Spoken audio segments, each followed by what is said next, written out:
Hi అండి, ఈరోజు మీకు సమ్మర్లో కొంచెం చలవ చేయడానికి ఒక ఐటెం చూపిస్తాను.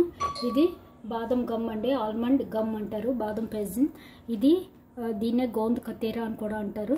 ఇది చాలా మంచిదండి. ఇది తగాకన్ ట్రీ నుంచి వస్తుంది గమ్. ఇది ఒక ట్రీ నుంచి వచ్చే గమ్. అలాగే తుమ్మ చెట్టు నుంచి కూడా ఒక గమ్ వస్తుంది, అది గోంద్ అంటారు. దాన్ని మటుకు మనం సమ్మర్లో వాడడం, వింటర్లో వాడతాం. అది వేడి చేస్తుంది బాగా, ఇది చలవ చేస్తుంది బాగా. అది మనకి గోంద్ అనేది తుమ్మ చెట్టు నుంచి వచ్చేది. మనకి సమ్మర్లో, వింటర్లో జలుబులు దగ్గులు వచ్చినప్పుడు అది వాడితే మంచిదండి, వెంటనే తగ్గుతుంది, వేడి చేస్తుంది కాబట్టి.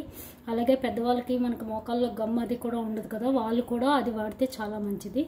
ఇది సమ్మర్లో చలవ చేయడానికి వాడతాము. ఇది మనం అన్నిటిలో, మజ్జిగలో కానీ, మిల్క్ షేకుల్లో కానీ, అలాగే షర్బత్తుల్లో కానీ, దేనిలో అయినా మనం డ్రింక్లో ఇది వేసుకుని తాగితే మనకు చలవ చేస్తుంది. ఇది ఏంటంటే ఒక ట్రీ నుంచి వచ్చే గమ్ అండి. ఇది తగాకాన్ అనే ట్రీ నుంచి వచ్చే గమ్. దీనికి సరిగ్గా ఒక 3-4 సేమ్ ఇలాగే ఉంటుంది గోంద్ కూడాను, తుమ్మ చెట్టు నుంచి వచ్చే గమ్ కూడా. కాకపోతే అది వాటర్లో వేస్తే కరిగిపోద్ది బాగా. ఇది వాటర్లో వేస్తే కరగదండి, ఐస్ లాగా ఫామ్ అవుతుంది. చూసారు కదా, దీన్ని ఎక్కువ అక్కర్లేదు. మనం ఒక 3 వేస్తేనే ఆ వాటర్ అంతా పీల్చుకొని ఒక ఐస్ లాగా తయారైపోద్ది. మనకి ఆ 3 చాలు. ఒకసారి మిల్క్ షేక్ వచ్చేస్తుంది, అది ఒకసారి మనం డ్రింక్ కలుపుకోవడానికి వచ్చేస్తుంది. ఇది కాసేపు ఒక 3-4 అవర్స్ ఇలాగే వాటర్లో ఉంచేస్తే అది బాగా నాని ఆ వాటర్ అంతా పీల్చుకుని ఒక ఐస్ లాగా ఫామ్ అవుతుంది. ఇది శరీరానికి చాలా మంచిదండి, బాగా చలవ చేస్తుంది. అలాగే దీంతో పాటు మనకి చాయ్ సీడ్స్ తెలుసు కదా, ఇవి చాయ్ సీడ్స్, సబ్జా అని కూడా అంటారు కదా, వాటిని కూడా మనం కొంచెం వాటర్లో నానబెట్టుకుందాం.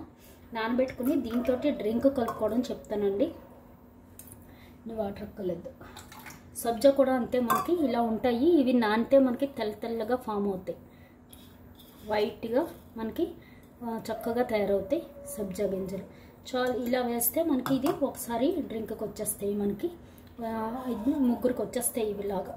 చూసారు కదా, ఇవిలాగా కలిపి మనం పెట్టుకోవాలి. ఇవి కాసేపు నాననివ్వాలి. ఇవి నానాలి బాగా, ఇలా కలిపేసి పెట్టేసుకుంటే. ఇది కూడా కాసేపు నాననివ్వాలి. అదే గోంద్ అయితే మనకి ఇలా వాటర్లో వేసిన వెంటనే మనకి కరిగిపోద్దండి. ఇది బాదం పాయసం కాబట్టి ఇది ఐస్లాగా ఫామ్ అవుతుంది కాసేపటికి. ఇది ఇలాగే వదిలేస్తే తర్వాత ఏం చేయాలో చెప్తాను. ఇది ఒక 3-4 అవర్స్ ఇలాగే వదిలేయాలి. ఇది చూసారు కదా, ఈ 2 కూడా 3-4 అవర్స్ ఇలాగే ఉంచేద్దాం. తర్వాత ఏం చేయాలో చెప్తాను. చూసారు కదా, సబ్జా ఇలాగా నేను వేసింది ఒక చిటికెడే, చూడండి ఎలా అయిపోయిందో కాసేపటికే. ఇది ఇంకా మనకి నానాలి. ఇది దగ్గర ఒక 4 అవర్స్ అయినా నానాలండి, అప్పుడే మనకి ఇది ఐస్ లాగా ఫామ్ అవుతుంది.